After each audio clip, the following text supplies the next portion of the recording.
Welcome to Podnutz Computer Repair Podcast, episode number 224, Unified Threat Management.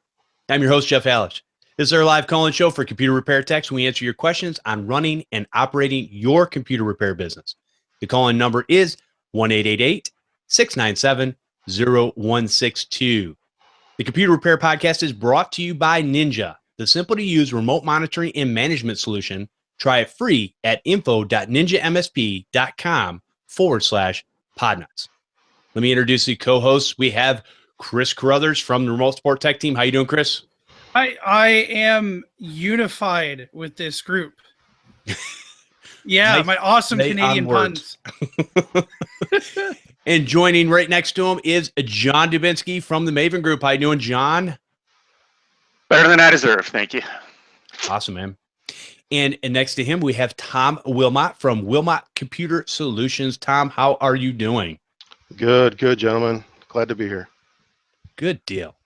All right, before we get started, I have a quick announcement. We have a new Unconvention for 2017. It is the DC Unconvention 2017, September 16th and 17th. It's a Saturday and a Sunday. You can get all the info and buy your tickets now over at unconvention.io. So go check that out. They've got the schedule and hotels that you can get. You can buy your tickets and everything right there. So go on over and check that out. All right, John, I know that you may or may not have a good story for us today. I have a good story. It's going to be a busy weekend. It's probably going to be a little bit of a longer night as I switch over some antivirus. Having a little problem. Long story short is I've parked a bunch of my clients on the Avast product right now, the Advanced Business product. And they rolled out an update, which you've been helping me with some issues, that is probably corrupting the profiles on about, 30 to 40% of my endpoints. Ooh. Yeah. So unfortunately, there's no way for me to really script it because the only way for me to find out is whether the endpoint is corrupt is to physically or remotely log into the endpoint to see what I get when I log in. So my wrist is sore. Let's put it that way, because I'm logging into about 800 endpoints over this weekend just to see what's happening on each one. Trying to make Monday not such a painful morning. Wow. But a cool little tip. Has anybody... How do I say the word that I just sent you? POC Ethernet? POC Ethernet. Has anybody used a POC Ethernet? And I'll put the link I'll put it in the chat right now. This is kind of like a link spreader. I don't know where I heard about this. It does a lot of the same things as a link spreader, but it's pretty cool. The thing that I really like about it, and I don't have one yet, is the connection between your phone and this device is Bluetooth. So it works a little bit different. Plus, it also has a rechargeable battery versus replaceable batteries. But interesting. I thought that was kind of cool. You know what the price on that, tip John? thrown out there. Yeah, I definitely do. It is. Stall for me while I go to the order now page. About $200, isn't it? I think it's a little cheaper than a it is a little bit cheaper. I don't know. It's €200. Okay. What does that convert? It's 19% VAT if we have, or whatever. It's probably about $150 to get it over here, somewhere in that neighborhood. Okay. I'd guess 150, 170. Well, that makes sense coming from over there, why they would use a name like POC Ethernet. We got to be saying that really hard, right?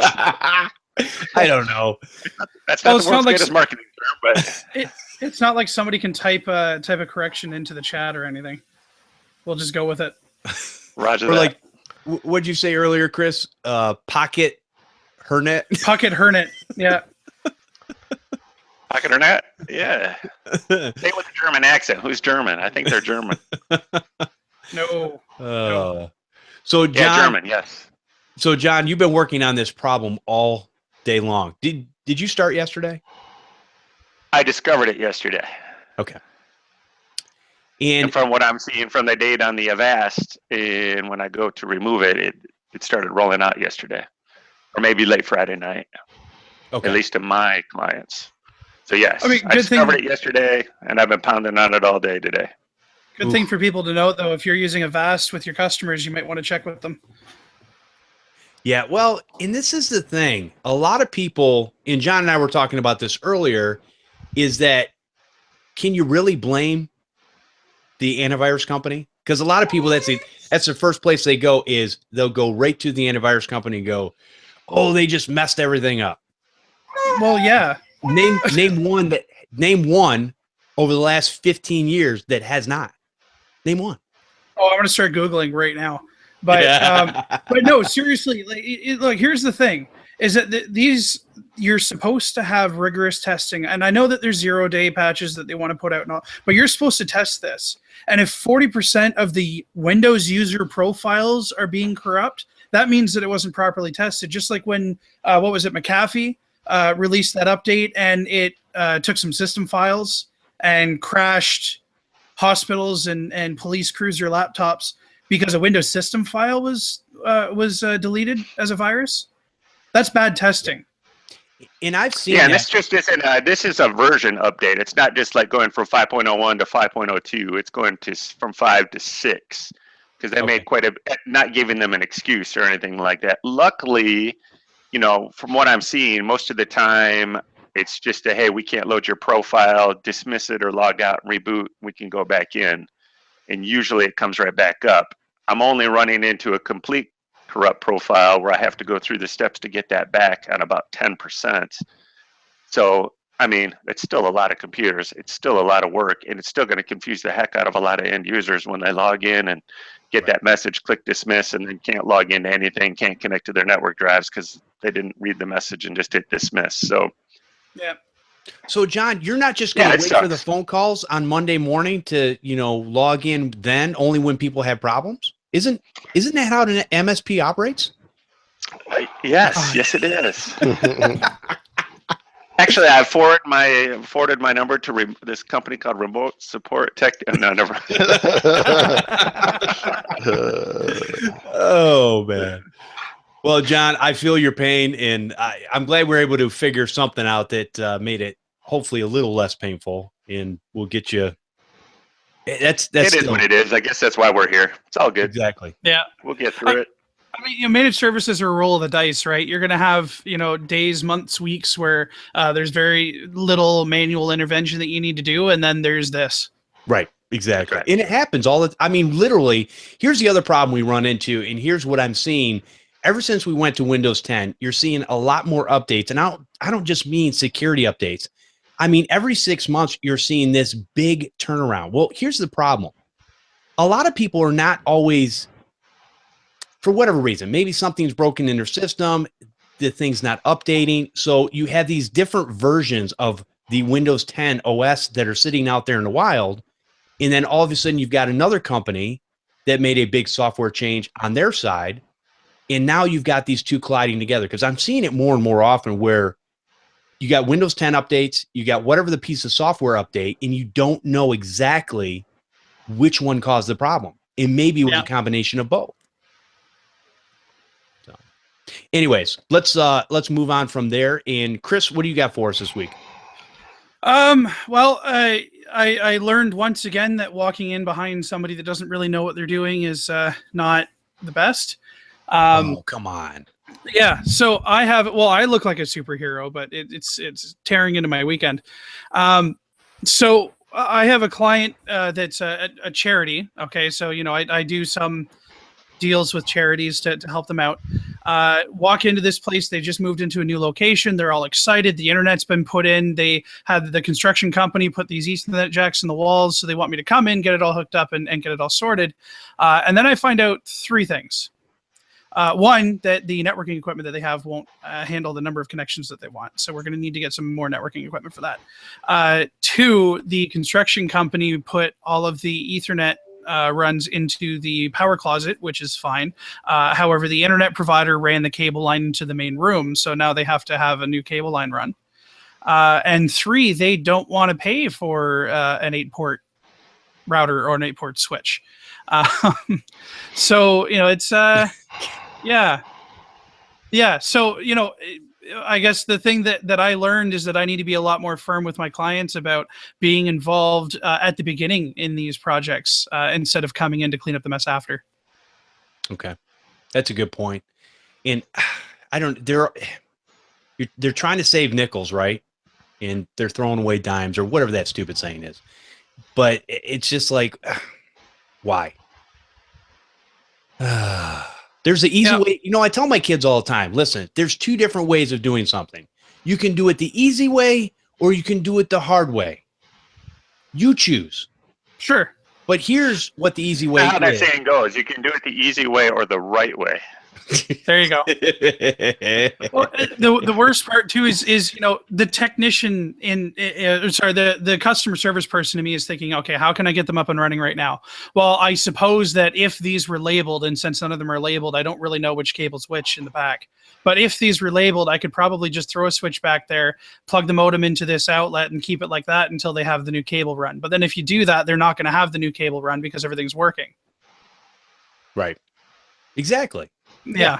No, you know what? No, the problem needs to be fixed and it needs to be done right. Because regardless of what you do now, Chris, to band-aid the problem, that problem will rear its head in a short period of time. No, that's exactly it. That's why I didn't do it. Yep. Good man. All right. And Mr. Tom, what do you have for us this week? I just had a quick little tip on having a right tool for the job will save you plenty of time. I had a small business. They got 3 computers, a small office, and one of their computers, they had no internet, and they waited almost a week, 4 business days before calling in. And I got to them the next day, and I brought the link sprinter with me and went in there, and I was literally in and out of there in 10 minutes because I was able to diagnose a bad cable using the link sprinter. They had a cable going from in the office out to the warehouse to the others across the warehouse into the other side of the office, and a mouse or a rat chewed right through the cable. Oh, so yeah. Nice. So I was able to replace that real quick. Now, when you plugged in, so what did you do with the link sprinter that showed you where the problem was within 10 minutes of time? Well, the link sprinter I have is the link sprinter, the 300. It has the Wi-Fi on there, so it will create its own little hotspot. You can connect that to your smartphone. Then you bring up the app on the smartphone, and you can in there you can do a cable test, and it will test. It'll test the cable to see if it runs through all the way. And it'll tell you if at any point it has terminated, and even shows you the length at where it's terminated. Wow. Okay. Yeah. So you're basically connected to it via Wi-Fi, and it's able to get the signal from the network, or do you actually have to plug into the network? You plug in the cable into the fluke, and then the fluke is connected to your smartphone, and it displays everything right on the smartphone. Gotcha. It also uploads to app. I forget what the website is, but NetScout, I think that's the parent company of Fluke. They have a website where you create a profile there, and it uploads all the data there for you. Okay. I'm sure Marvin B could explain a lot better than I could.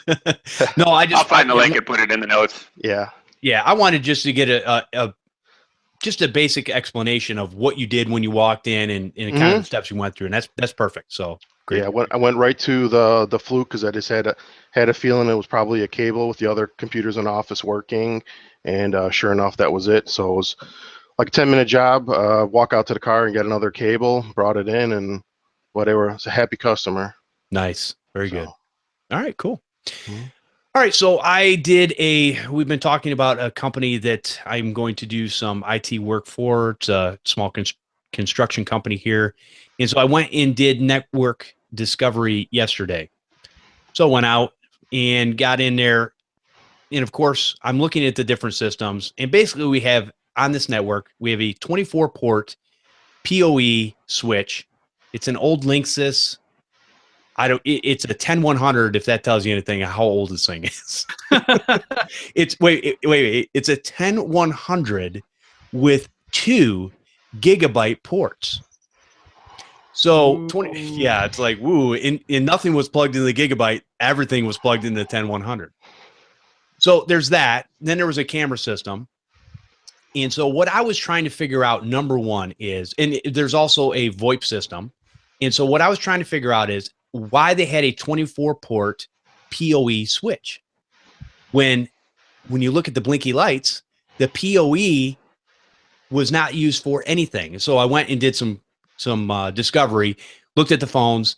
The phones are actually done by the cable company. So they have a separate box that plugs into the modem, and then that separate box will give them their phone line. So that's separated off of the network itself, other than the connection into the modem.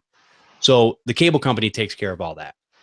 The camera system was the other thing I was concerned about, because a lot of cameras, a lot of people know, they can be PoE cameras, which means power over Ethernet. Basically, your power comes through the network cable, and so that camera or phone or whatever it is can get power.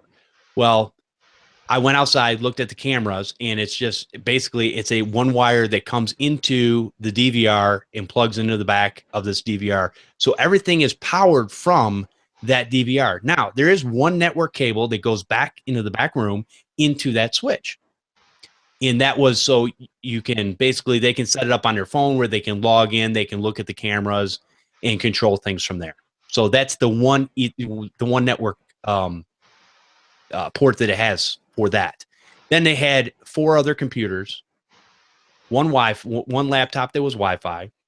So bottom line is they had basically 8 devices hooked up to this 24-port switch, but every slot was filled with a cable. So that was where my concern was. Now, there were cables on there, and they all looked fairly old, and they had some tape wrapped around there, and we tried to text the IT guy that used to be there, and basically he kind of gave some short answers and didn't really remember when he had set it up, because it had been a long time ago. I think we're talking like 10 plus years ago. And so this thing is just, there's cables everywhere. There's extra cables. So I'm looking at it, and what I was looking to the customer as I wanted to tell him, I said, I don't want to just replace this with another 24-port switch if that's not what you need. And so talking to John a little bit, figured out, you know what we'll do is we will do a 16-port partial PoE switch, because that will give them a little bit of room for growth, but it'll also save them a little bit of money from what I actually gave them the first time around in my estimate was a 24-port partial PoE switch. So we'll save them a little bit of money that way. And if we ever need to add anything down the road, we can do it really easily, but it'll be a lot smaller profile than what's sitting up there now. And then the other thing that needs to be done is all this stuff is sitting on shelves that are kind of falling off the wall and little tables and stuff. So what I want to do is I want to be able to take that stuff and either mount it to the wall, or they were talking about maybe getting a cabinet, because there's a lot of dirt and stuff like that, and maybe putting it inside that cabinet. So we'll see from there. But anyways, so I figured out that the phone system was separate, the DVR and the camera system was separate, which is good. And so basically I just need a switch that's going to be able to, a managed switch that's going to be able to have at least 7 connections. The 8th connection was actually an HP printer that they no longer use, but it's just sitting there plugged in. Yeah, why not? Yeah, it right next to the nice HP wireless printer that's hooked up Wi-Fi. So what I'll probably do is pull the cable from that one, plug that wireless printer in, so they've got a constant cable connection, and then they'll still be able to connect to it wirelessly. So anyways, that's what I did. And then I just need to redo my quote for them as far as the equipment, send it off to them. And once they pay that, I'll go ahead and order the stuff and bring it on out, and we'll set up a time to set that up. But it'll take a little bit to clean up, but not too bad. And I'm still concerned what the other cables that were plugged into the switch were for. I have no idea. None. Were they active? Like, was there any? No, there was 8. Like I said, there was 8 blinky lights, which means it's a technical term, right? So, yeah, technical term. So what I did was I turned on all the devices that I knew were using the switch, and what I did, and there was a couple. Oh, the other thing too, we had talked about, there was so they had bad Wi-Fi, and they had a Netgear access point. And so they went to their old IT guy, and they said, hey, we're having bad Wi-Fi in here. It's a little tiny house that's now commercial space. And the guy was like, oh, he goes, I heard good things about this Cisco Meraki, router / AP, right? Access point. So he sent them one, and they basically just plugged it in. So anyways, Yay. it was doing all the DHCP and stuff like that, which is fine. But we're going to pull all that stuff out. We're going to put a regular Arachnus router in, a regular Arachnus switch, and a Arachnus Wi-Fi access point, and have everything to where it's all in one, and move them on. So, Cool. anyways, that was my story. It was fun. It was a fun couple hours. It's nice to get paid, $80 an hour to document stuff. Anyways, I didn't have to crawl around yet. Yeah. All right, let's take a quick break, and then we'll come back into our main topic. Our show today brought to you by Ninja, the remote monitoring and management solution to help you become more efficient, more productive, and more profitable.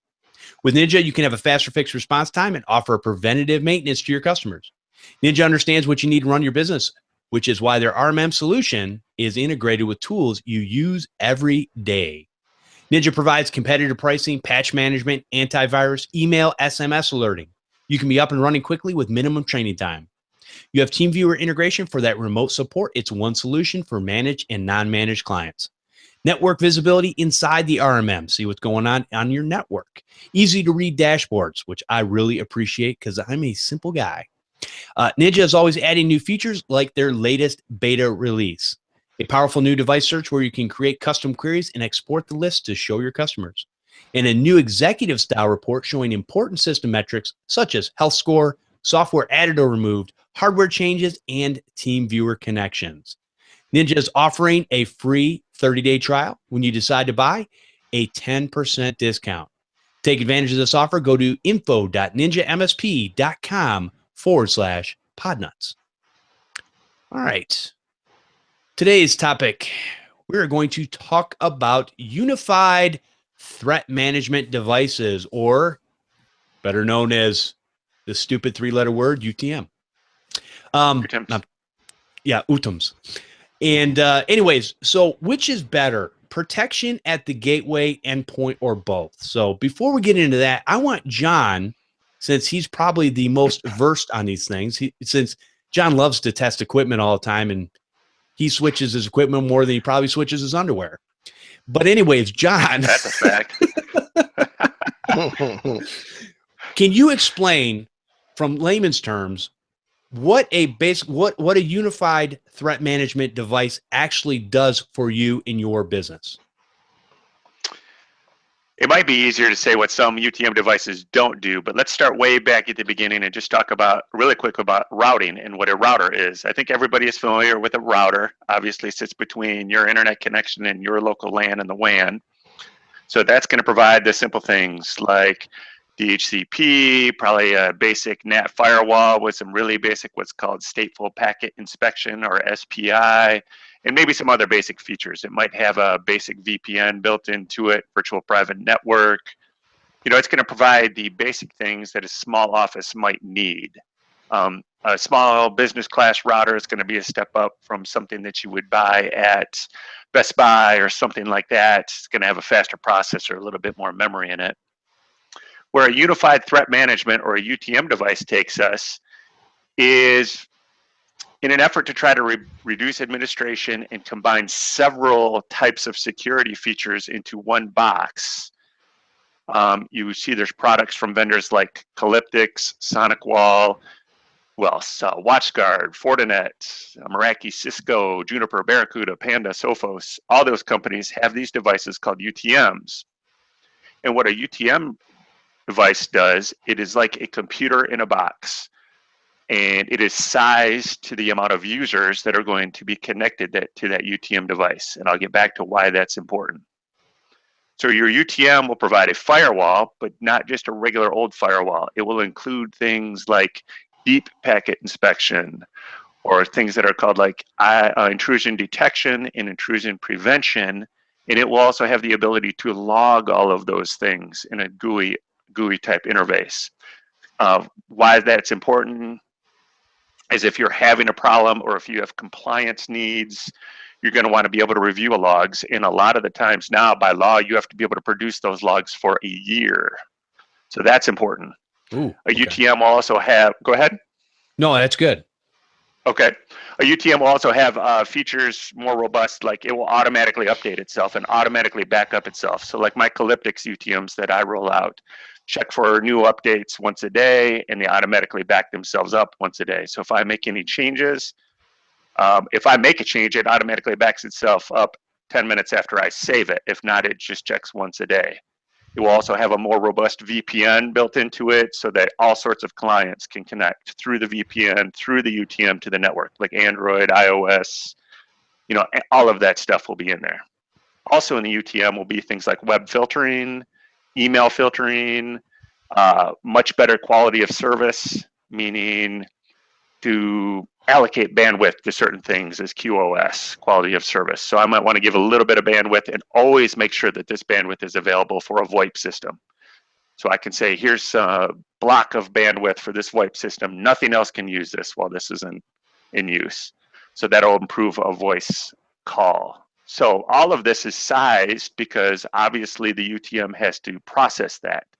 So all of those manufacturers we talked about might have like a Soho version or a starter version that might be around a couple $100, $500, $600, $700, all up to corporate versions, which might be $35,000 or $55,000 to manage a large network.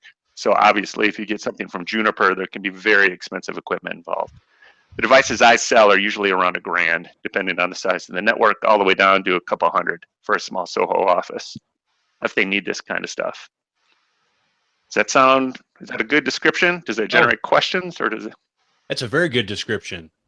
So basically, before you're actually hitting the network, anything that's coming in is hitting that device or gateway and stopping some of the bad things from getting onto endpoints or workstations. Take that even one step further, Jeff. Anything that is leaving your network is also being filtered through this device. So good example of this would be ransomware. So somehow you click on an email link, which is going to probably get through any UTM device if your spam filter doesn't get it, because it's just a link. But you click on that link and it tries to do something naughty over some sort of port or some sort of service that it shouldn't be. Well, you can already have your UTM set up to not allow that service to leave your network. So that would make ransomware useless. So it would try, but it would never be able to call home. Okay, but that would be awesome. So that's a nice safeguard to have in place then. That's a huge safeguard. And I'll put a link to. I think it's public. I'll see if I can find the link. There's a whole help file from Calyptics, the vendor I use, that talks about the services you want to block, the outgoing services you want to block, which you should never use. Okay, that's good. Very good. Thank you, John. Appreciate that.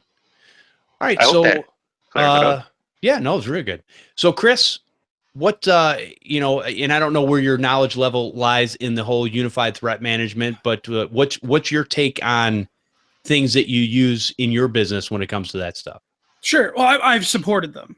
So there's a number of clients that I have who have pre-existing sonic wall systems in place. But I mean, my answer to that is probably going to be the same answer if you really boil it down to, and it's the answer that I give to everything, which is it depends. Because, and I'm going to use an example. A real world example is that I have a church here that I do work for. About a 45-minute drive from here, I get called out because they're having some sort of a network problem, and I get there and I find out that they have a sonic wall in place. And it's okay. Well, what was the reason why this got put in place? Well, the IT guy said we needed it. Okay, but for what? Like, are you guys dealing with credit cards? Or are you dealing with? No. We're all cash and check donations. Okay. Do you collect any personal information? No. Okay. Well, I don't understand why you have this then, because you don't need it. Right. So in my opinion, they were sold.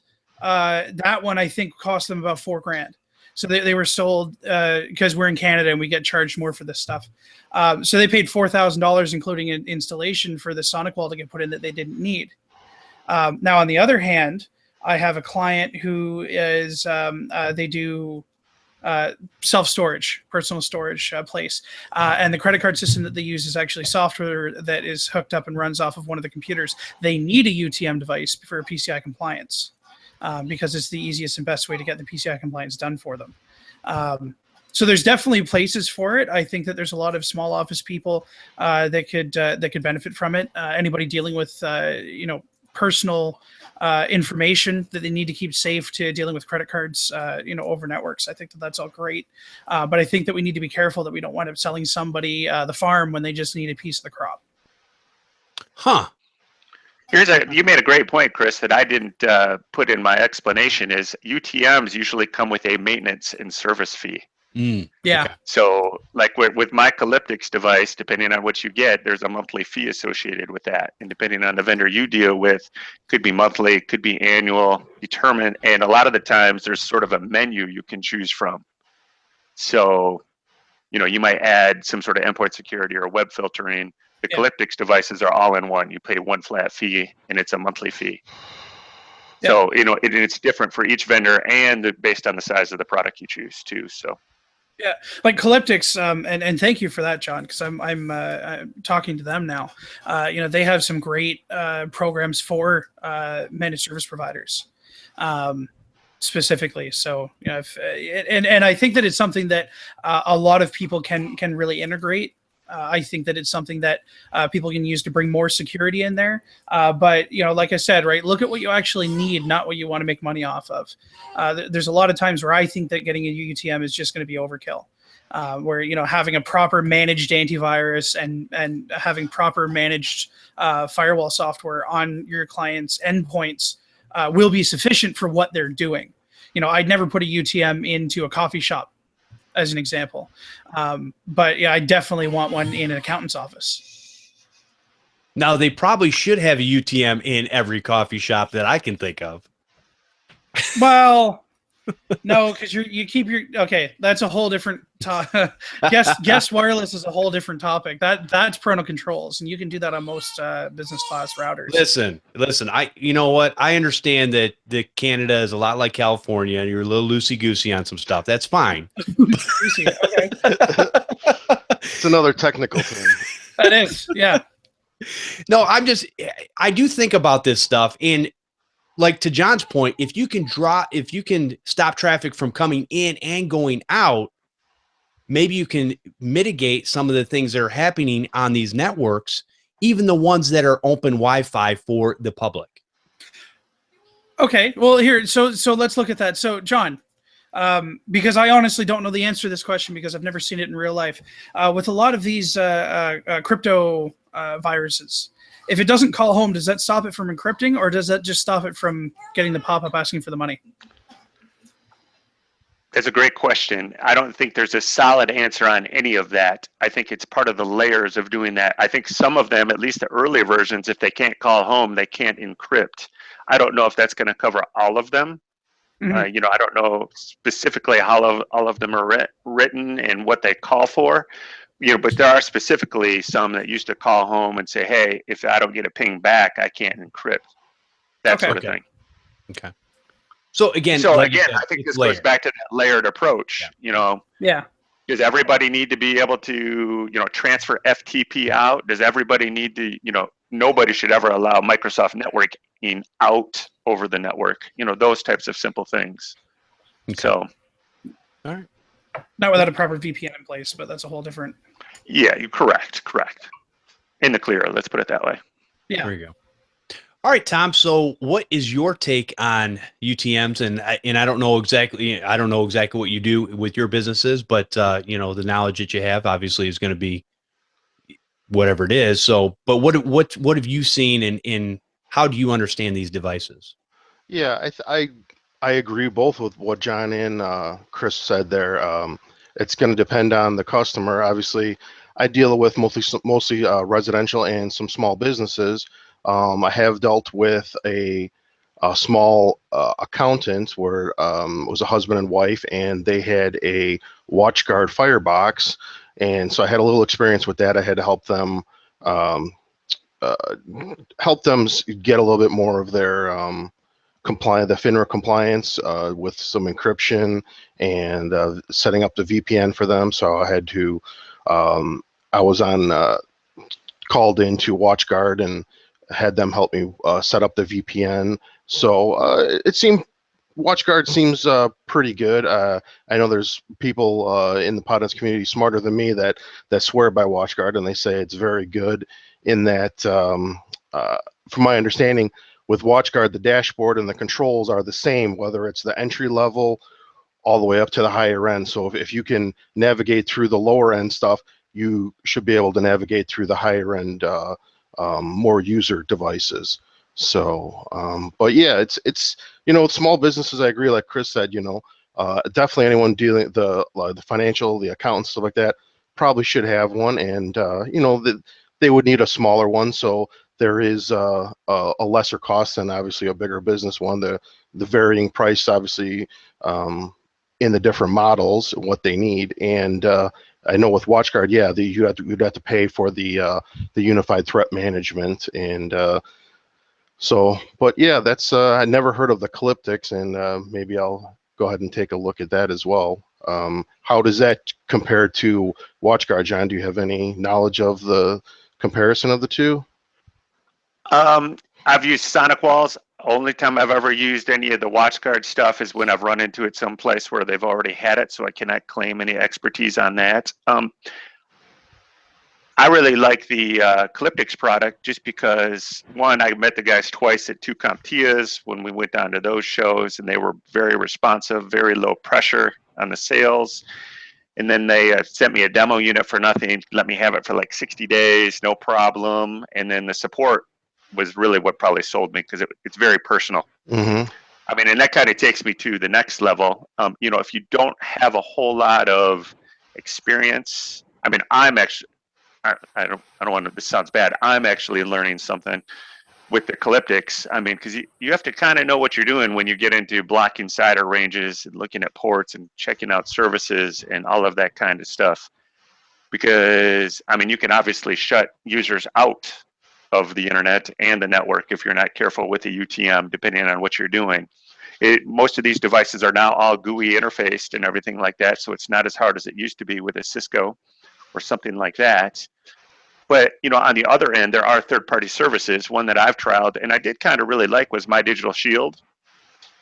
If you guys have heard of that, they've been in some of the CompTIAs and other things. That's basically like a software as a service UTM. They do all the stuff up in the cloud. All you need to do is have a decent business class router that can do a gateway to gateway VPN. Mm-hmm. Something to check out. The price is about similar. It's a monthly cost. It all depends on the amount of users you've got running through them. But the cool thing is they take care of it all. They handle your blacklist. They handle your reporting. They do all of that. So you don't have to really do anything. So it's a service. Now, when you're getting these subscription services for any of these UTM devices, would you guys say that when you call in for support on these devices, that they're able to walk you through the things a lot easier than if you just go, obviously, buy a router and have to take care of everything yourself? I think that probably depends on the vendor. That's really what probably sold me on Calyptics, because I called, I had some questions, and it was more like when I had questions, it more wasn't like tech support telling me what to do. It was more like tech support partnering with me to get the solution done. Okay. You know what I mean? It wasn't like, no, dummy, just block the cider range, move this over, something like that. It was, or it was the gentle, no, I probably wouldn't do it that way. Let's do it this way. Okay. That's good though. Stuff like that. Because they've got the knowledge, or they should have the knowledge, right, of their own device and what it can do, and understand what they're making. Because obviously, generally, most devices weren't the first device to come up. There was other devices that preceded them that a lot of them are, I don't want to say copying, but maybe doing it a little bit differently, but the same concepts. Well, and there's a lot of benefits to all of them. Calyptics program has some really nice features that I like too. Basically, and I'll let everybody check out the details, but for that month, at least with the program I'm in with my customers for the monthly, they get new equipment every 3 years. So my customers will never have to purchase outright another device. So nice. that's ongoing. So that's nice. That keeps us on the forefront. But, there's guys, like you said, that are smarter than me. Marvin comes to mind. He loves the sonic walls. Matt likes what is he? He's a WatchGuard guy. WatchGuard, yeah. Yeah. So, I mean, if those guys are rolling those out, and, I've used a sonic wall before, there's nothing wrong with them. I would probably try to get your hands on one. Right. And see what you like the best. And from what I understand, most of these companies you can contact, you can become a reseller for them. And basically, like John said, most of them that I've ran into, you can get a device to try out, throw it on your own network or throw it on a network somewhere and play around with it. See how it's going to, what it's going to do. Here's the other thing I would check out. Calyptix is a small fry compared to Sonic Wall, WatchGuard, Fortinet, those guys. That they're just a small company, which probably has some benefits, but it also has some risks involved with it as well. But if you want to try a Sonic Wall, or if you want to learn more about Sonic Wall, get a hold, or WatchGuard, or any of these big guys. Get a hold of a sales guy. They do lunch and learns and training all over the country all the time. Yeah. I mean, I get spammed all the time to. I got a Ruth Chris downtown here next to me. I could go eat lunch probably every other month for free if I would go do some Sonic Wall training. You know what I mean? Yeah. So, I mean, there are tons of opportunities at least to go dip your toe in the water, or if you're at least somewhere close. I mean, where I live, Grand Rapids isn't like a huge city. So if they're doing it here, if you're near any kind of metro area, they're doing it somewhere. And they'd probably love to have you pay for your lunch for you to come see it. Right. Plus, a lot of the RMMs, I know Atera is sort of in bed with Centerpoint UTMs. At least a lot of the RMMs have integrations with a lot of UTM devices. Like from Atera, you can directly manage a lot of the stuff in their UTM partner. So I'm not sure if Ninja has a UTM partner or something like that, but you might look at that as well. Okay, that's a good point. And I think you do have to. Go ahead. I'm sorry. And the nice thing about My Digital Shield is they have equipment as well. If you want the whole 9 yards, you can get the equipment from them. They'll help you manage the equipment. They'll do all of that. So it's kind of a nice one-stop shop. One of the other things that we were that I looked at before is Door to Door Geek, the owner of the Podnutz Network, basically sent me an email and said Steve Gibson had talked about, and this would probably be more on the residential side, but a Bit Defender box.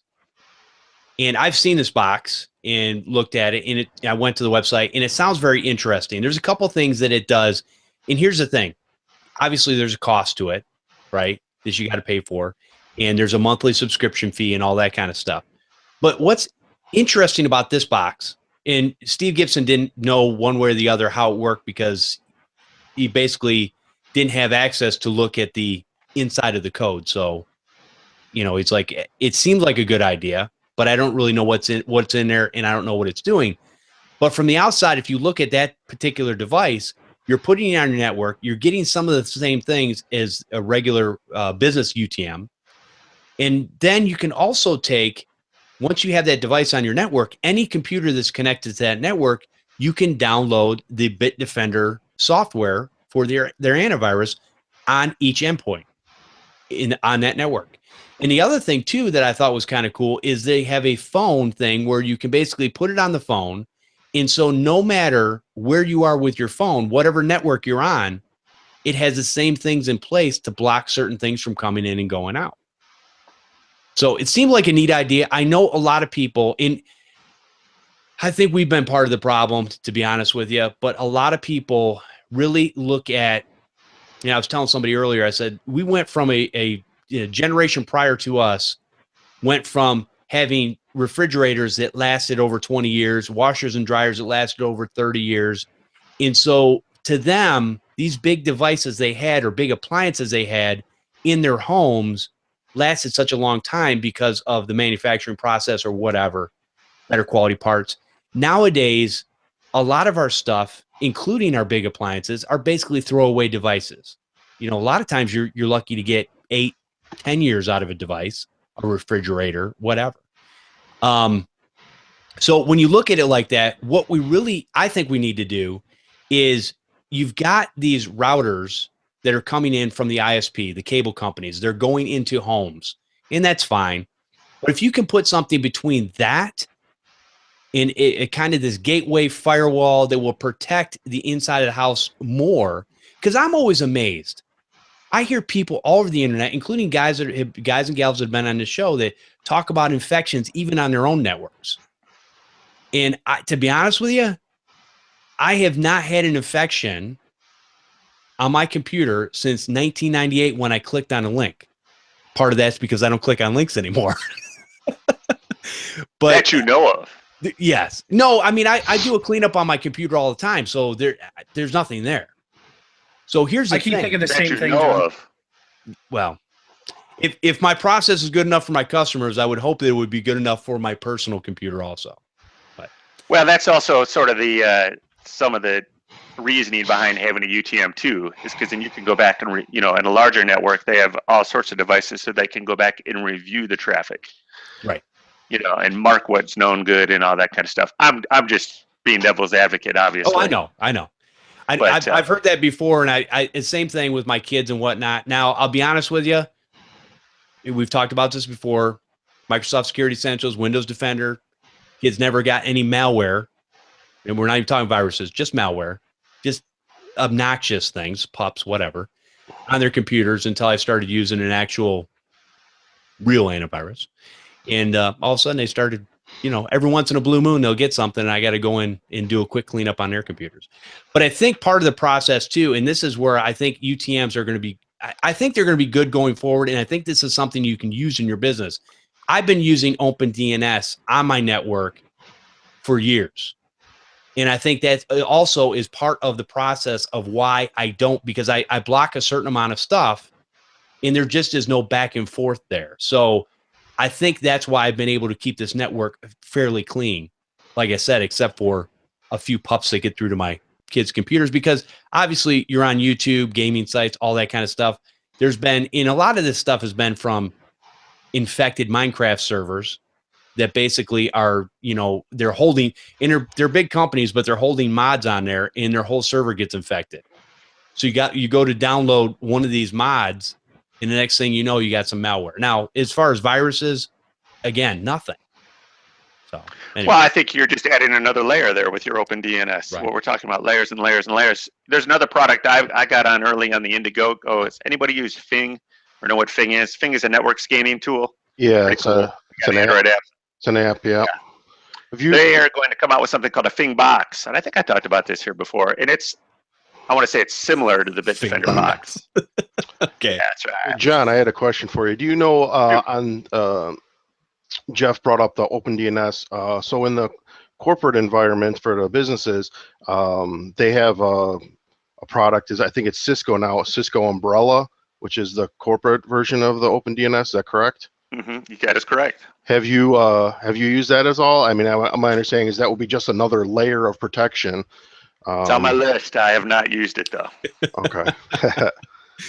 And Tom, as far as, because you're like you said, residential and small businesses, what do you see coming into your customers' networks that's affecting them to maybe, I don't know, whether it's viruses, ransomware, or are they getting by with just like Chris said earlier, a good firewall and a decent router in, antivirus software on their computer? As far as the small businesses that I have, none of them, except for the one who is an accountant, has a WatchGuard. The other ones I have, I use Max Focus, which is now the SolarWinds MSP, and I just have the Bitdefender on there, as well as they have a web protection, which is kind of, I guess that updates all the time, and it's, I guess in a way, sort of like an OpenDNS, where it blacklists, bad websites, and then you can go in there and whitelist a website if you need to. I actually believe it's based on off of WebRoot, off of their service. So no, you're talking about the whitelist? No, the web protection from SolarWinds MSP. Yeah, I knew the name of the company. Okay, there is a company that a lot of these antivirus programs use for that, and I'm trying to think of the name of the company and it's escaping me right now. I thought it was WebRoot. I thought it was part of WebRoot. WebRoot has another company for it. I think Okay. they might use the same company though. But that's what I've used on the businesses, and so far, knock on wood, they've all been good so far. But yeah, there's nothing that's gonna protect them, from accidentally clicking on something they shouldn't have. So you need to have those backups in place to take care of that. Well, and I think from a standpoint of a residential home, I've thought about deploying Open DNS over the years or something along those lines to give them another layer of protection. But then I thought about the phone calls that I would get. Hey, you need to unblock this because I can't get to whatever site. And I just, it was one of those things where it's like, I know they're getting infected all the time. I know these things are happening, but I don't want any part of it because it's just going to make my job no fun. Any thoughts? Come on, Chris. I know you got something to say. I should probably just move on to the next question.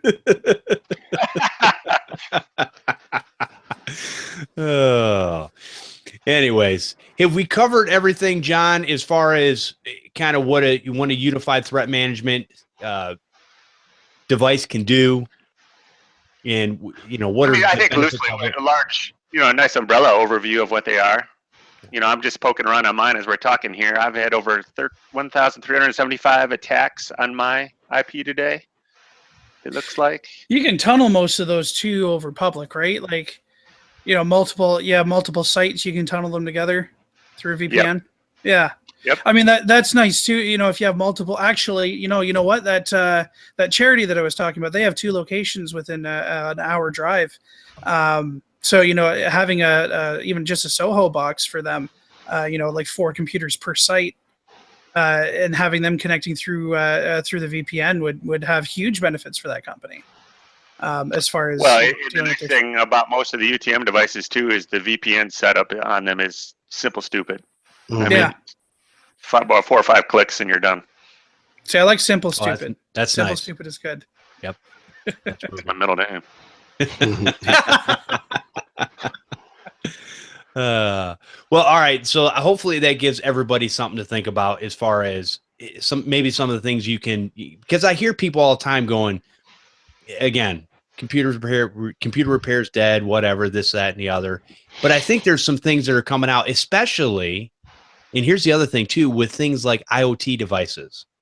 And I think you're going to need some of these better layers of protection to protect networks even inside the home, and especially even small businesses. Because here's the thing, you're in a small Soho business, but you use QuickBooks for your business, and you get hit with a piece of ransomware, and it encrypts your QuickBooks data file, and you don't have a backup. Now what do you do? And obviously the first layer of protection on that is going to be having a backup.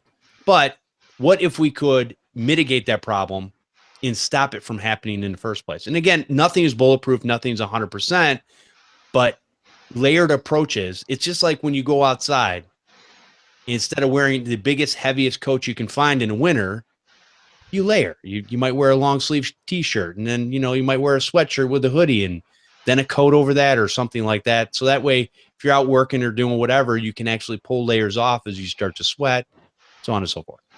Yeah, I think here's a point that we didn't talk about it with the UTM device. Because, they're fairly complex. Just keep in mind that your customers are going to have no idea what you're selling them. They have no idea what's going on in the box. So you got to, I think dumb it down is sort of what I would say, but that's probably not the way to present it to the customer. So you got to talk about the security and what it does and the features it can add. Maybe web filtering would be something they want to control users, and monitoring and compliance. But they have no idea about IPD, IPS, whatever. Whatever are the acronyms. I know you just threw up, Jeff. Sorry. Yeah, but sorry. No, that's good, John. That's good. Tom, what were you gonna say? Keep that in mind. Sorry. That's okay. I was gonna say when you were talking about the Internet of Things and keeping stuff secure, definitely with that, someone smarter than me, Steve Gibson, always said that with those Internet of Things devices, you always want to have that on a separate network. If you can split that off, so like here myself at my house, the only Internet of Things I have is I have a Ring doorbell. I think you have one too, Jeff, right? Yes. Yeah, I do. And well, I have that on a separate network. I have the I was playing around with. I have a open mesh. I think it's the AC 1750, and you can set up separate SSIDs. And so I have that pretty much on its own. And then sometimes if I have bring in machines to work on the Wi-Fi, I'll connect to that, so it's separate from my own home network. That's a good Tom, idea. you just did a home run, man, because that's another feature that UTMs have as well. Mm-hmm. If you buy a regular old small business router, usually it's got the 1 WAN port and 4 LAN ports on it. On a UTM, you can just about any port that's on that box, you could make it a WAN port, you could make it a LAN port, you could make it segmented off and make it a private LAN port. I mean, you can do all sorts of things with the ports on UTM devices. So absolutely. Mm-hmm. And you're right about the open mesh. That's sweet too. Yeah. And I think one of those things you can do too, John was talking about it before, is play around with these devices, get one, put it on your network, and just play with it and see what it can do. None of them are going to be 100% perfect. And guess what, guys, gals? Here's the thing. If everything worked exactly how it was supposed to out of the box, we would all be out of jobs. So just thank God every day that there are technical problems in the world that we're here to take care of. I love your enthusiasm, Jeff. No, it's true. And a lot of these places too, a lot of these companies too. I mean, if you call them up and say, "Hey, listen, I'm thinking about selling your product," they're going to want to know what the potential market is, from your existing pool. But if you can talk to the right salesperson, you could probably get a demo unit for 15, 30, 60 days and just play with it. Right? Because you can't service and you can't sell what you don't know. And I don't know about you guys, but I'm a kinetic learner.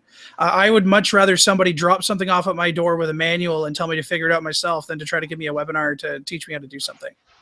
Yeah, I agree. I don't. Right. No, you don't read the manuals. No, I gotta have somebody show me. What visual? I'm looking up kinetic learner. I don't know what that means. Hang on.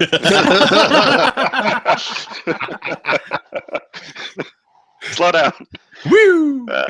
Let's just throw it acronyms. I need to put that in the show notes. Yeah. Put that in the show notes. Let people know what that is. I didn't really know what it was. I was just agreeing with Chris because him and I butt heads all the time. So. What a kinetic learner? Connecticut. I wasn't calling you a butthead either. Okay, so you gotta, yeah, you were. No, it's when you got to get your hands on something, right? So like, you could sit there and show me a slideshow presentation, and say this is exactly how something works, and have every single thing in there that you could possibly know about it, and I'll have no idea at the end of the slideshow, right? I have to get my hands on whatever it is that I'm learning. It was the same thing with math, right? I couldn't have somebody teach me math by putting it up on a whiteboard. I had to write it down all myself and do the math, and that's how I learned the math. Well, I guess I'm a little bit of, so I want somebody to show me, and but I will also want to follow along and be in the midst of it so that I understand it when I'm done. So a little bit of both there. Yeah, kinetic style learners. Oh, and there's Tom with the explanation. Kinetic style learners do have to have generally a mixture of both. I am one of those weird self-learning kinetic learners where if you can give me a book and the object, I'll have it figured out a lot faster than any other method. Okay. Tactile learning, Jeff. Tactile is a smaller word. So yes. There we go. Is that what you guys call it? Hands-on. I call it hands-on. Hands-on learning? Stupid big words. Tactile, Applied. Kinetic. What's wrong? But nothing. Applied. Applied learning. Does that work for you? I don't know. I'm a hands-on learner. That's all I know. I'm there you go. Old school. There you go. Anyways. Okay, so I think we've kind of beat this to death. And no, hopefully that'll give you guys something to just think about in your business. Think about new ways. Again, we're here to throw around ideas, get you to think outside the box, and maybe come up with some things that you can use in your own business, whether it's residential, business. And I really think that even now, again, in my particular case, like this small company, I'm not putting in a UTM device because I don't think it's needed on a basically what's considered for all intents and purposes a five computer network. I don't see it. So we are going to do a couple backup solutions and things like that on the important computers, and then not worry about the rest. But yeah, there's just different ways of doing things, and it's not that it's always needed, but I think that as a technology, because what's going to happen is a lot of these businesses are going to push towards residential UTM devices of sorts, because let's be honest, these routers and modems from XYZ ISP, they suck, and they're becoming worse and worse. And not only that, they're becoming less and less where you can actually manipulate anything on the insides. Basically, I have to call to get them to do anything, and you don't want somebody else in control of your own network. Or the next thing you know, you have 1984 all over again. Yeah, that's right. We should never allow an MSP to be in charge of our UTM devices, Jeff. Oh, so anyways. All right, let's go ahead and move on. Let's see. I just want to give a short little, take a quick break here. If this show has impacted you in any way, then I encourage you to go to patreon.com/computer repair podcast. After all, this show is worth more than a cost of a pop, isn't it? Pop's what, $1.50, $1.49? I don't know. But anyways, for $1 a show, you can help support this network, and we can do some cool things down the road. All right, I like win-win situations. This will help not only with your health because you're drinking less pop, but it'll also make the show better. I don't know if it can get any better, but everything can be improved on, right? Anyways, I appreciate all of our Patreon supporters for their continued support. Really do appreciate what you guys are doing, guys and gals. We could pay to get some real talent on here, maybe. Yeah, that's true. That's true. Let's see. I'm speaking about me. Not anybody else. Come on, you're our show notes man, and you got a lot of great information. We'll get him switched out with Howie Mandel.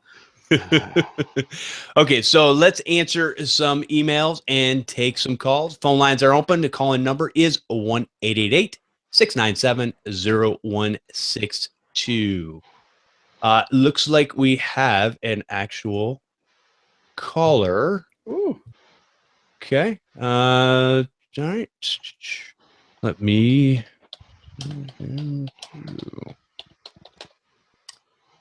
All right. So let's see. All right. Looks like we have a question about if all computers should have HDMI. Should all computers have HDMI? That's what? HDMI connection. On your video cards, you're going to have your VGA, your DVI, HDMI. I know what an HDMI connection is. That's not my question. My question is, what is the question? Should every computer have one? Yes. Should all computers have HDMI? Why? Display ports are just as good. So is DVI. Yeah. Well, DVI doesn't do audio, or does it?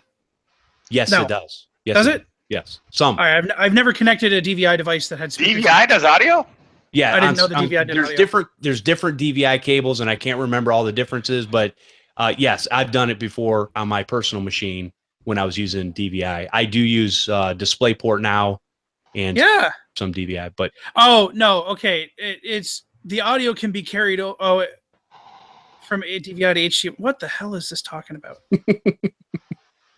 Anyway, this was here's my answer. It depends. Yeah, that's a good one. Great. No, really. We're talking about adult underwear. All you need is a VGA connection, right? If you're going to be doing Word and Excel. If you need a digital connection, obviously that would be better. It passes a lot more information. If you want one connection to carry your audio and video, you got to have some sort of digital connection, right? So. Well, I mean, here's my thing, right? Is that I don't care. I don't care. Like, as long as I don't use VGA for anything anymore. I don't care if it's Excel or not. But I mean, as long as you have either DisplayPort, HDMI, or DVI, you're gold. Just depends on what monitor you want. Yeah, so there is a limitation on DVI as far as how far you can go up, and I can't remember exactly what it is, but most people are not going to be at that limitation. So you've got HDMI, you've got DisplayPort, you've got DVI, and at their basic levels, the signal is all identically the same. Now I know there's going to be audiophiles and all kinds of people are going to tell me that's not true, but it absolutely is. They're all about the same. So, but there is a limitation on bandwidth, and I think that's why they've moved to some of these other cables. One thing I do not like about HDMI cables, they are simple, stupid, which is good. The bad part is they don't have a locking mechanism. And on a computer, I've ran into problems with that before. Let's go ahead and move into some other emails. So anyways, did we answer the HDMI question? I think we skirted around it enough. Sure, it depends.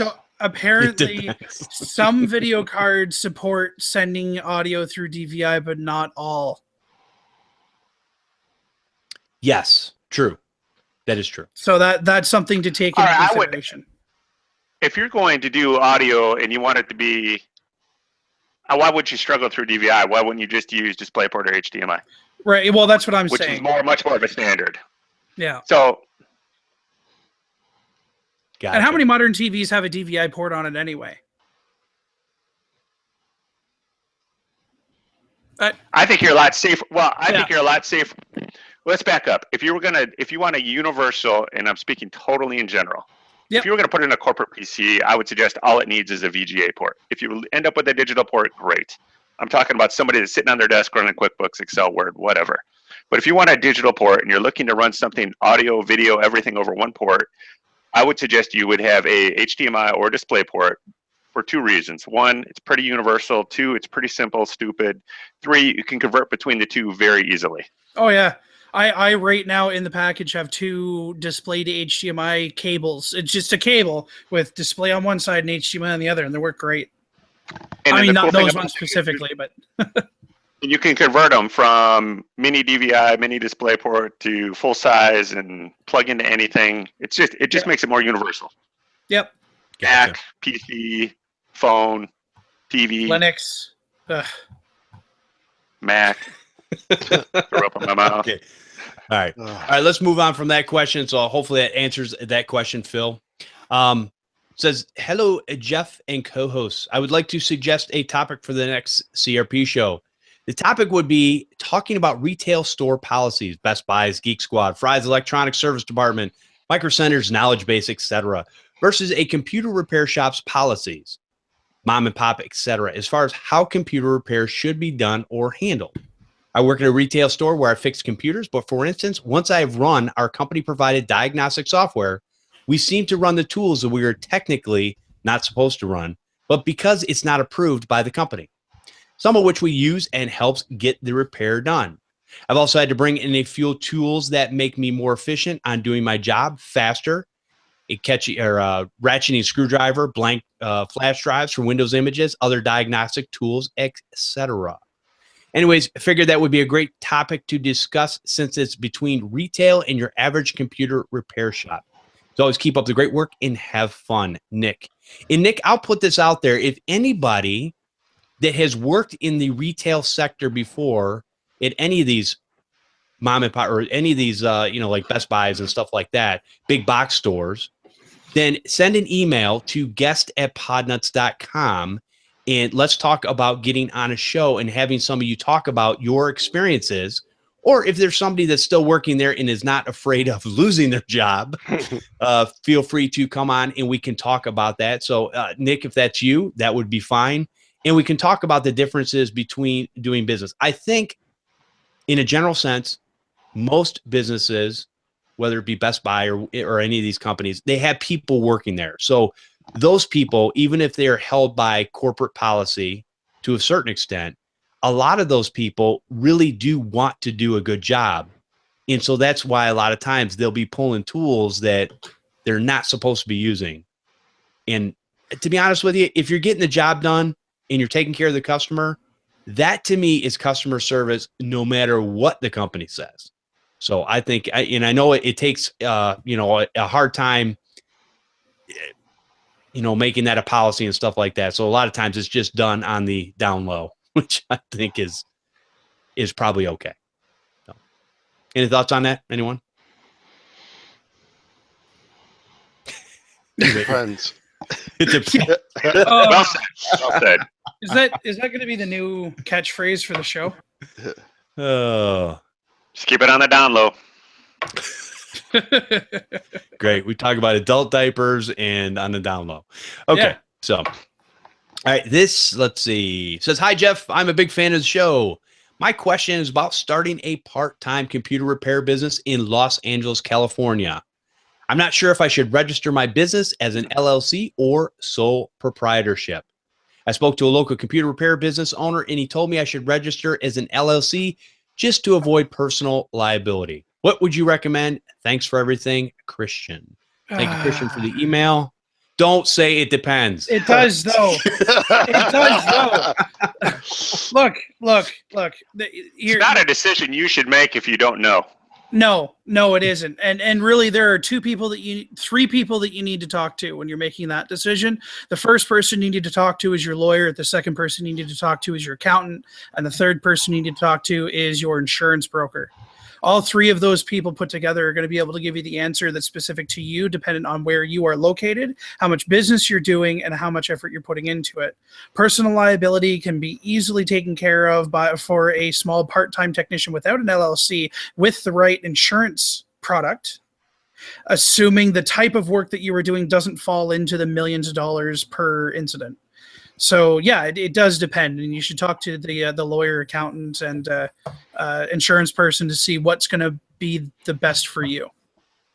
Now, I'll be honest with you. From my standpoint, I basically, in the state of Michigan, and I understand Michigan and California are different. In the state of Michigan, I basically spent $50 and filed my own stuff and made an LLC. It took me not even an hour to do it. I got an EIN number. I was able to take the EIN number, which is I can't remember what it's basically a corporate ID, like a Social Security would be for you personally. Yeah. Take that EIN number down to the bank and create a bank account. What you want to do for sure is to keep your personal monies and your business monies separate. Do not, and I've seen this before, people try to run everything through one account. Yeah. That's a big no-no. Don't do that. So for I don't know what you guys call it down there, but up here it's called a sole proprietorship, where it's not a it's not an incorporated company. It's you. Separate. Mm-hmm. Oh, it is? Okay. So for a sole proprietorship, it actually really, at the end of the day, does not matter because those accounts are going to be under your personal name. So whether you have separate accounts or not, the only thing that's going to make it easier for is bookkeeping if you're not going to keep track of your receipts. What you want to be careful of, though, if you're going to incorporate your own company. Now there's a lawyer that I get to have really fun conversations with. She comes in with good stories, never any names, but always good stories. And they're dealing with a company right now that have been incorporated for 12 years. And they just got audited. And during the audit, it was discovered that there is not a single owner of this company. There are no shares that have been given out. There's no voting shares. There's nothing. So essentially this company is its own organization with absolutely nobody involved in it, because when they did the self-registration and the self-incorporation, they did it wrong, and they didn't register anybody as the owner. So they had actually been operating illegally since the day they were incorporated by paying somebody that had nothing to do with the company, letting non-voting share people make votes as to what they're going to do with the company, because even if it's just you, you still technically hold a meeting and vote on what you're going to do. It's why you have to have a minute book with an LLC. Right. So there's actually a lot of legal obligations that you're going to have to follow for yourself if you decide to become incorporated that you don't necessarily have to take on, again, dependent on what type of business it is that you're going to be pursuing. So it can't really be, let's keep everything separate, because you might be worse off for it. You might wind up paying more money in taxes, more money on the insurance, and actually put yourself in deeper water than what you need to. Well, here's the thing. Yeah, everything is with a grain of salt. I always say, in worst case scenario, you can't bleed blood from a turnip. So even if something nefarious does happen and you are trying to do the best that you can, I don't really concern myself with that stuff. Now, as far as the meeting minutes and all that kind of stuff, I'm the owner of my LLC. It's not tough. But here's the thing. Here's how my yearly minutes go. Jeff, what do you want to do this year? I don't know. Whatever. And that's the end of the meeting. Yeah, it depends. That's going to be It my does new depend. one. It depends. And you know the crazy thing too is that you need to actually have a minute book for that. Yeah.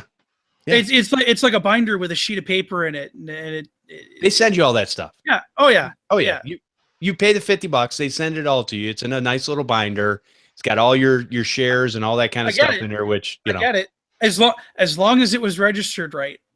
Because I'll tell you, the fines involved and what they had to deal with was insane. Here's the funny thing, though. If you don't fill out the slots, and I did this over the internet, if you don't fill out the slots right if you don't put names and things in the right places, it kicks it out. So I'm sitting here trying to figure out, unless they were in some weird state that all of a sudden just let you fill the paperwork out however maybe Canada, however you want. Canada's not a state. It is to us. Yeah. Come on. We don't consider where your population is. We don't consider that a country. No. Just because we huddle to Jeff just because we're all huddled near the border for your warmth doesn't mean anything, Jeff. Listen, John, brass tacks is, if you're a part-time tech, you probably don't need to spend thousands of dollars on incorporating and liability insurance and all that kind of stuff. Yeah. But if you're dealing with businesses and compliance and regulation and all that, you need to have liability insurance. You might need to have cyber insurance. You need to set up your company right just to protect you if this is your livelihood. Sure. You know, anybody can litigate you for anything, for any reason, even if you haven't done anything. Right. So yeah, I mean, and really that's what it comes down to, right? If you're going to be a part-time tech and all you're doing is repair, you have people filling out and signing all those forms saying that, you know, if this thing catches fire, it's not my fault. You have a backup. It's not my fault if your data is gone. I mean, yeah, it's not going to stop them from suing you, but at least it's going to stop you from needing to pay out. You know, and at the end of the day, you just, you know, you make a couple grand doing it. Whatever, then you could probably get away with just having proper commercial insurance for your vehicle, because if you're driving computers back and forth, you need to have the right insurance to cover it. And you want to make sure that you have some insurance so that if you're litigated against, that you have a couple $1,000s worth of insurance in there. Maybe have a savings account so that you can cover some of the legal costs, and then that's it. And it could wind up costing you a lot less money.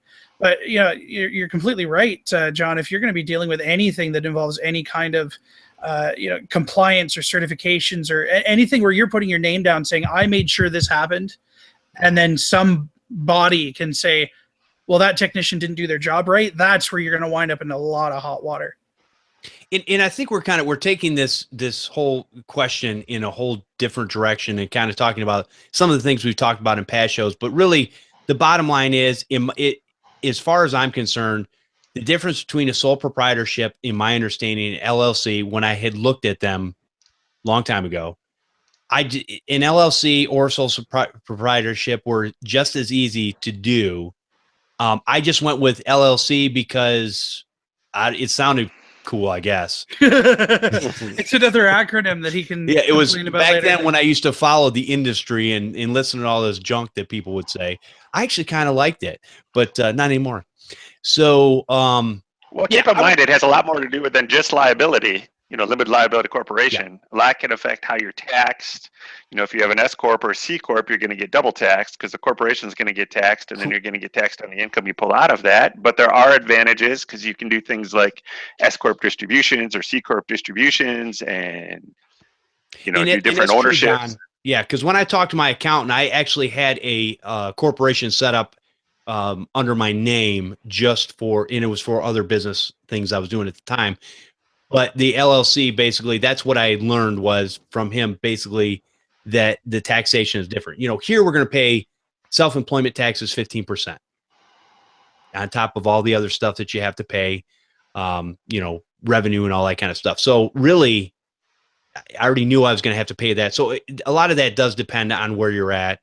I know Michigan's website back then was pretty thorough in explaining things as far as setting up different, whether it was corporations or S corps, sole proprietorships or LLCs, and they kind of really, for all the things that Michigan does wrong, this I actually think they did right, because they actually had a business website where you could go get all this information and fill your paperwork out right there and send it in. So to me, it wasn't really that hard. And it was a one pager. It wasn't even that intense. So if I screwed up a one pager, I would be kicking myself still.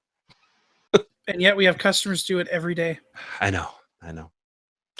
I kind of treat it the same way I want my customers to treat me. So I just go to my professionals to get people I pay to do these things for me. My bookkeeper, my CPA, my lawyer.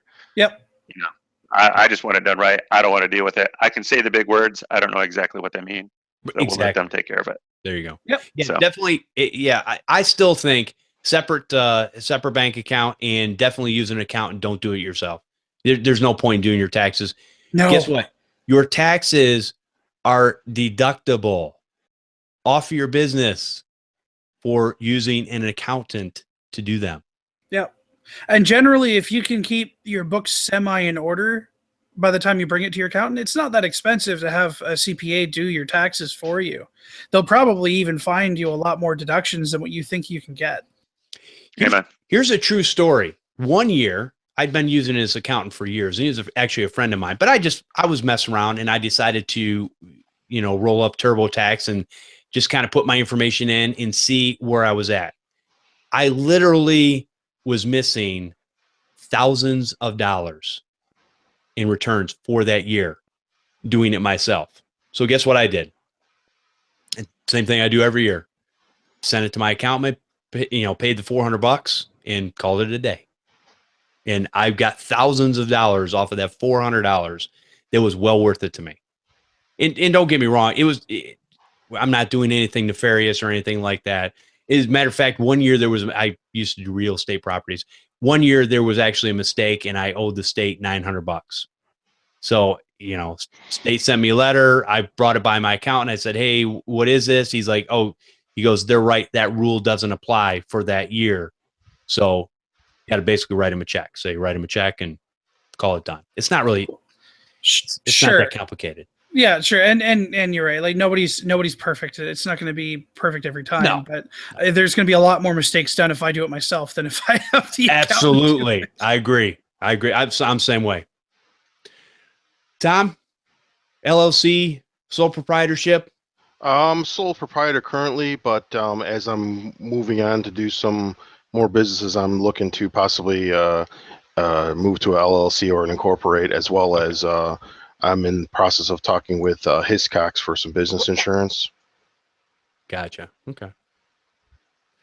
All right. So let's see. What do we got here? Let's go on with this other. We got another email here. This is kind of long. Hi, Jeff. I began listening to your podcast a few weeks ago after coming across a link on Repair Tech. I am pretty far behind, but I binge listen at every free moment that I have. I'm currently on episode 134 after first listening to episode 121 on February 4th, 2017. Anyways, I'm 23 years old and running my own Mac and PC repair small business called Winway Technologies in Greencastle, Indiana, with a population of roughly 10,000. Our service includes break fix, a monthly and annual tech support, managed services, and consulting for individuals and businesses. As you can imagine, a population of this size makes running my business very challenging in the terms of sustainability. I've recently struggled with finding reliable technicians who are willing to work part-time at a low salary, which leads me to my request today. Discovering your podcast was very timely, and I've been able to feel validated and learn about new tools and resources. My current goal is to automate as many of the processes as possible to minimize my need for reliable staff, even though I do not want to have technicians that I can delegate tasks to. Or I do want to have technicians I can delegate tasks to. My questions are below. Involvement with your podcast. I would love to get involved with the podcast in any capacity as I recognize the value it brings me in our industry, and also believe I can bring a good perspective to the conversation. Send an email to guest@podnutz.com. And I did already answer this email, so he already knows that. Number 2, full image backup solutions. I currently use a Western Digital Passport drives in combination with Google Drive or Dropbox to back up client data. But I want to have a better solution that works well on Macs and PCs, is affordable, easy to configure, and reliable for my small business clients. I'm hoping you can provide a recommendation on a solution that offers file backup as well as full image backup remotely at an affordable price. Okay, but only but both only offer, I looked at Carbonite and iDrive, and they both offer file backup on their entry level solutions, but both only offer annual pricing, and Carbonite seems overpriced in my opinion. Interesting. Really? That's what I would have said. So number one, never start off with, I can't get anybody to work part-time and a low salary. Nobody wants to hear that. No. I know, and I understand. Here's my thing. The way I look at it, because I've seen a lot of techs out there that have tried to get basically somebody to come work part-time, and some are successful, some aren't, because whatever they're paying, when a person's lost their job and they come in and they want to get another job, obviously they'd like to make as much money as possible. So depending on what you're offering them, maybe it's not something they want to do. I look at those things differently. I look at something coming in at an entry level that I got to start somewhere with every new company I would go to. So for me, it's not that big a deal, but some people are going to push back on that. That's okay. But if you look at businesses, and you don't want to be, you want to have somebody that's going to be invested in your business too. So you probably need to come up with some sort of program where they are incentivized by the work that they do. And there's many different ways to do that. So that's one of the things. But here's the thing. I believe, and John, correct me if I'm wrong, but I believe you probably should get to the point where you're living on 3 hours of sleep, and you have so much business coming in. Actually, I won't say that. You have so much business coming in that you are turning a lot of it away.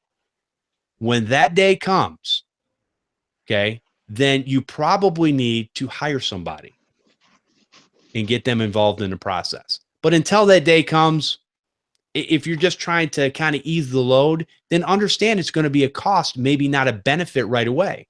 But as your business grows, it can become a benefit over time. Can we change the word cost to investment, though? Because really, I mean, employees are an investment. I'm not trying to cut John off. I know that question was to him, but. That's right. Yeah, Chris, jeez. I'm the one that interrupts around here.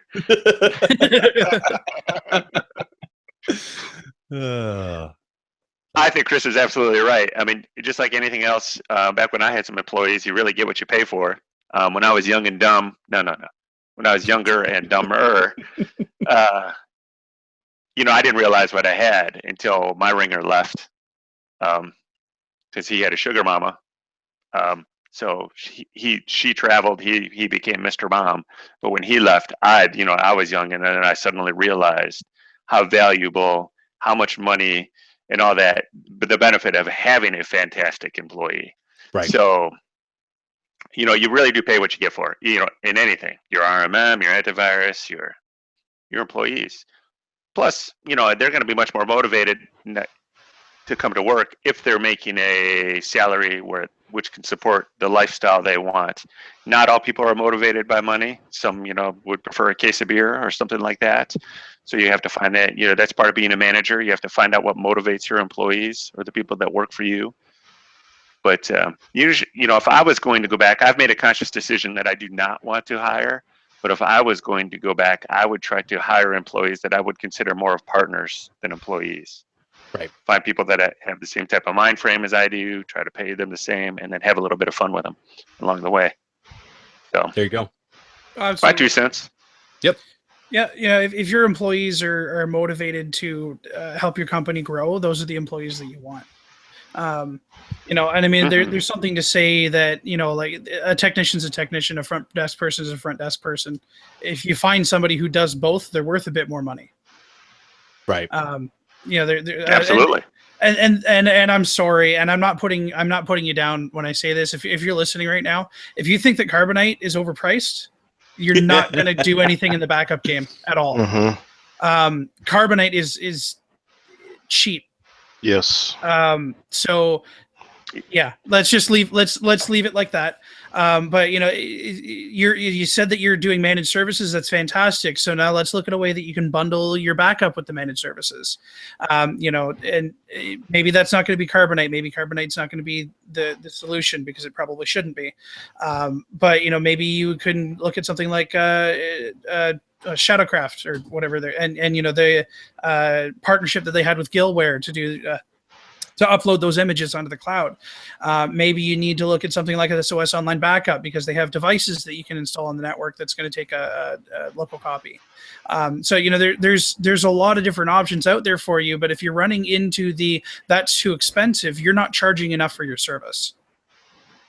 Well, and the other thing too is the way I looked at Carbonite for me is Carbonite is a big known name. A lot of the others are not. And here's the thing, and it's not that they're not good. They are, and they do take care of their own back ends and stuff like that. But as far as I just wanted a company that I could go to and say, hey, we've got a problem. You need to fix it. Because I did not want to, be holding on to any of that and saying I've got a server in my basement, because I know people who've done this too, and they're basically taking that data. So you've got to use some sort of company. It's all going to cost money.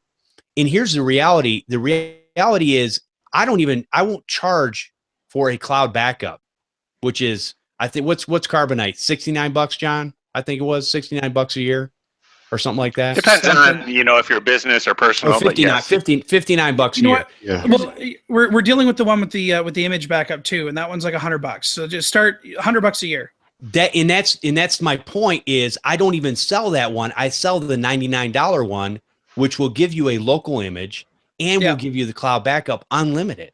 Well, and obviously how big the drive is. Now, again, my average customer, you're looking at 80 gigs plus usually of stuff that we're backing up. So, yeah. But no, so yeah. Well, and don't forget when you're choosing a backup vendor, it's not always just about the backup. I think all of them back up really good. Yeah. But you want to talk about retention and you want to talk about your restore. Yeah. Yeah. When you need those things, those are extremely important. And then depending on what the business is you're doing, you want to talk about compliance. Yep. So, and so the backup's the easy part. And I would agree. I think Carbonite's pretty solid for what they do. But if you need to have faster restores, more retention and compliance, you're going to probably look at somebody else. Yep. Yeah. And I would say, Carbonite I would use for the residential, depending on, like, I'm going to use Carbonite in this particular business I was talking about because they have QuickBooks data that needs to be backed up. Plus they have documents and different things like that. It's not that much. So it's just, they would be out if they lost all this stuff. Sure. They'd have to go back and recreate it. So we're just putting a protection layer in. They don't need redundancy and all that kind of stuff, past whatever the 30 days is. So, but you're backing up the QuickBooks backup files, not the QuickBooks database file, right? I haven't set anything up yet, but yes, I will set it up properly when I do. If not, I will call Chris Carruthers and he will walk me through it. There it is. There it is. And going back to the cost of your employees, same thing, right? If you feel that the amount of money that you really should be paying an employee, and that's going to differ per area, so I'm not going to sit and number numbers here. If you think that that's too expensive, or to provide them with health benefits is too expensive, because in most places health benefits is how you're going to get your good techs, you're either not charging enough or you don't have enough business to do that with. And there are alternatives out there. Like John, you mentioned a white label service before, didn't you? I think there's a couple of those out there. What's a good one? Yeah, I don't know. I'll put it in the show notes. Sure. But so there are alternatives out there. You could hire somebody just to come in as a contractor when you need the extra hand. There are options, but you're not going to get away with hiring somebody for minimum wage. You're not going to get away with hiring somebody for just above minimum wage. You're going to have to give them a decent wage. You're probably going to have to give them some sort of a health benefit. And that's going to move into your employee retention, right? Because it costs a lot of money and time to train somebody in the first place. And the quality of the employee is going to go way up. They're going to be way more enthused about your company. So they're going to do everything that they can to grow your company for you. And really that's what you need. Yep. All right. Let's mind two things. That's a great point. Let me make one more quick point. Go ahead. As I interrupt you. Now I can't remember what I was going to say, but GBJR is actually in the chat, and he's asking for recommendations. For my online backup, I use Intronus. I know a lot of the guys on the Pro Show and all that use Datto. So those would be two that I would confidently recommend. And Chris, your SOS? Yeah, Infrascale's SOS online backup. Tom? Yep. Yeah, I use Carbonite for residential, and I just 2 weeks ago, just signed up with Infrascale also. Okay. So I'll be using Infrascale. Awesome. All right, good. Yeah, right. I think those are all really solid.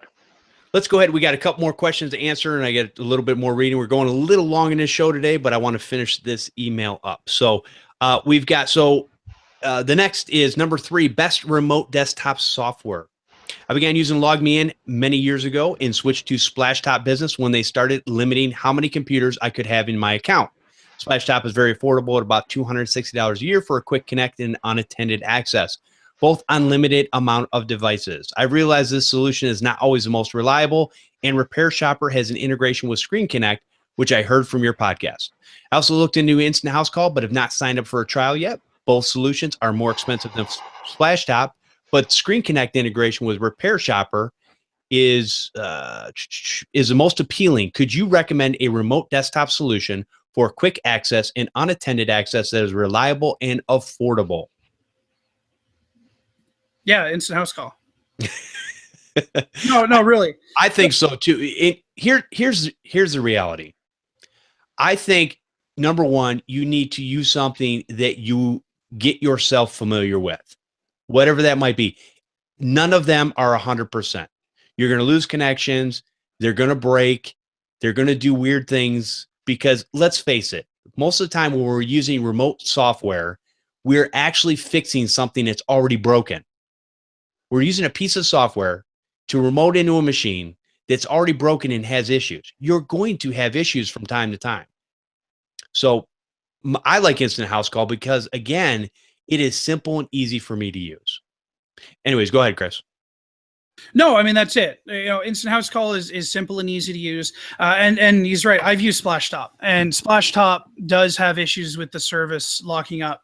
Okay. So it does. That's Yeah, I had high hopes for Splashtop too when it first started rolling out, but it does seem to be a bumpy road. Again, I would go to the back to the it depends answer. If you're using an RMM or if you're using Repair Shopper or something, you'd probably look for the tools that integrate.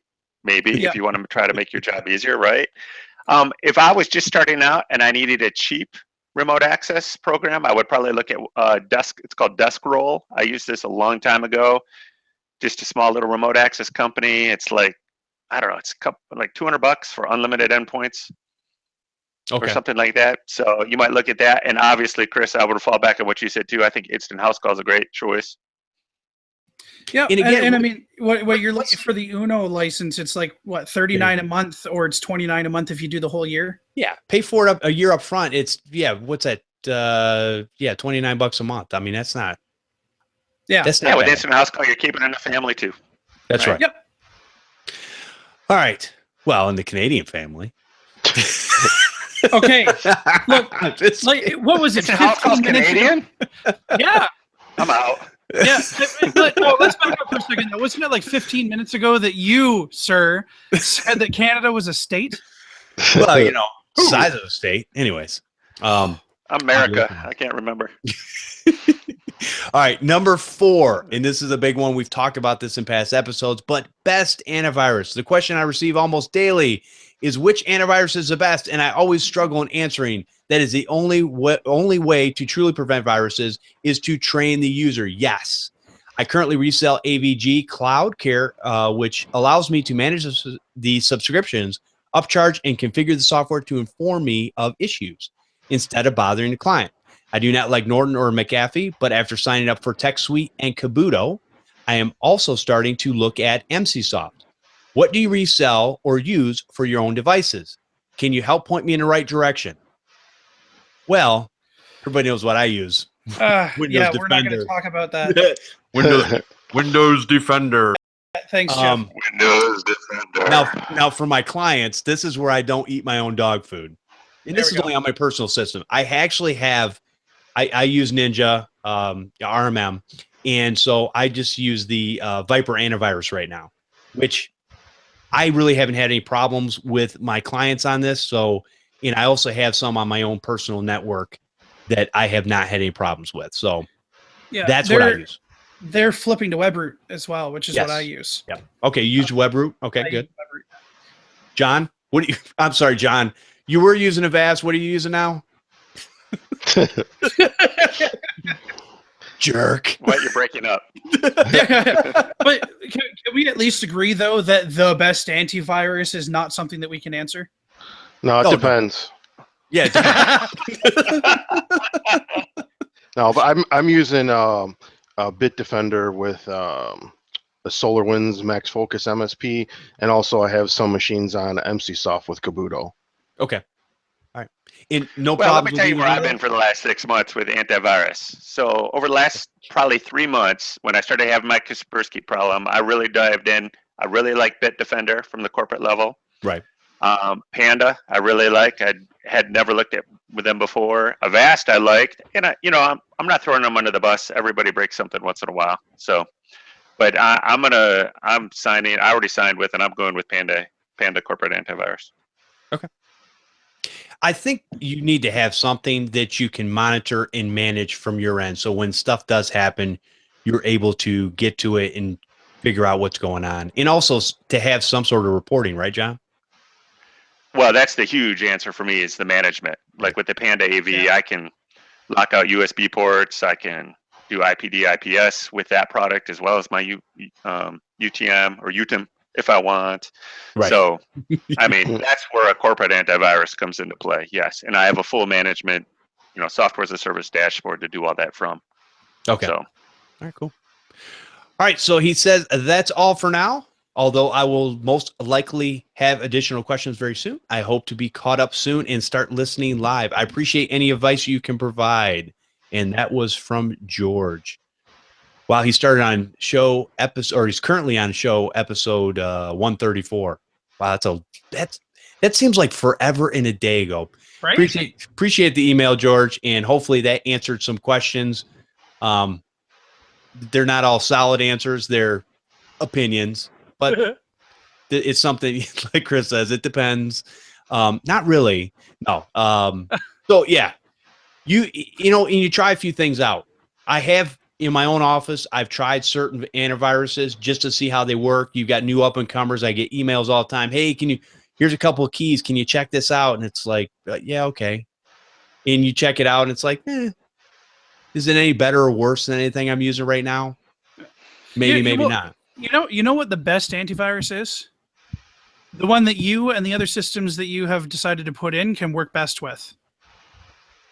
Yeah, but that changes all the time. But your process has changed on such a regular basis that you're going to be constantly changing antivirus programs to suit the process that you have? I don't know, John. Can we stop? Look. This year, yes. For the past, how long have I been doing this? 15, 20 years? No.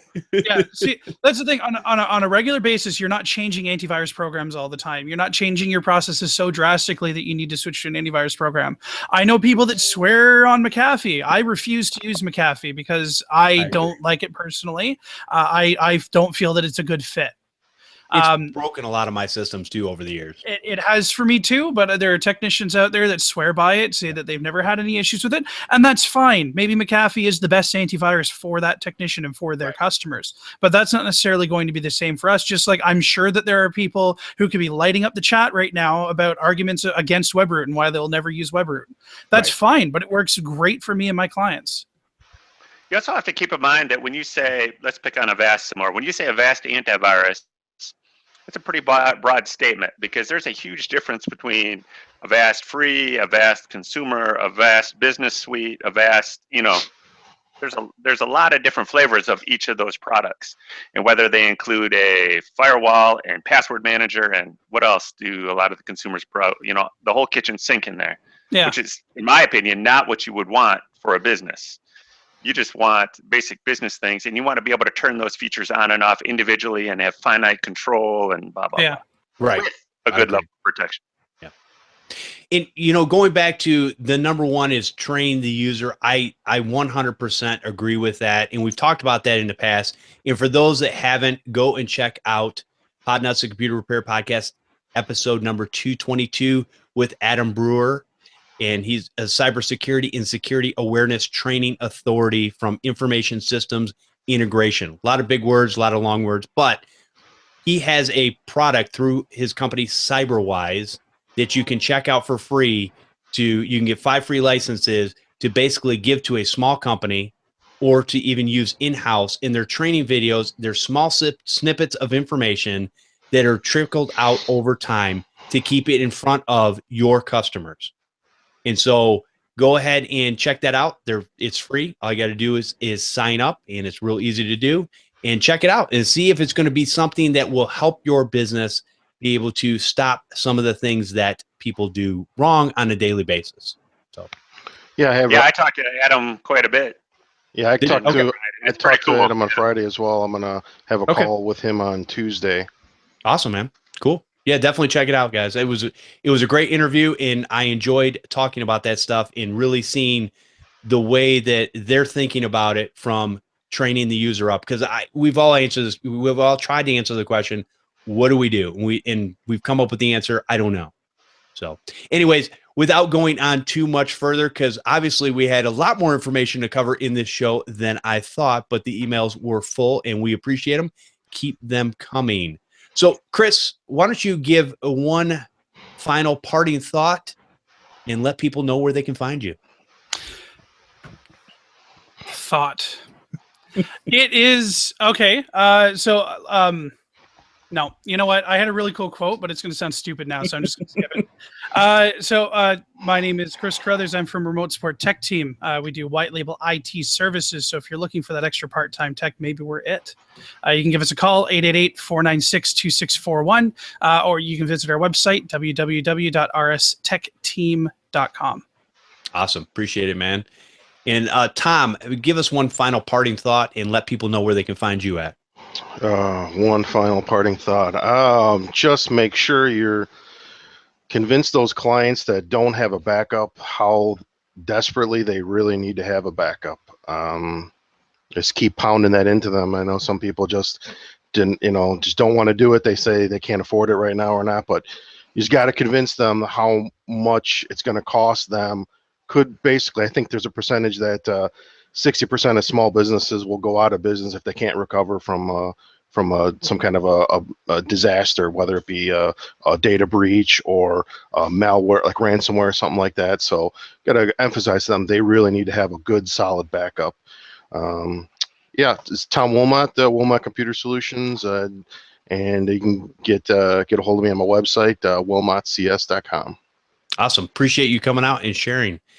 And John, if you could give us one final parting thought and let people know where they can find you.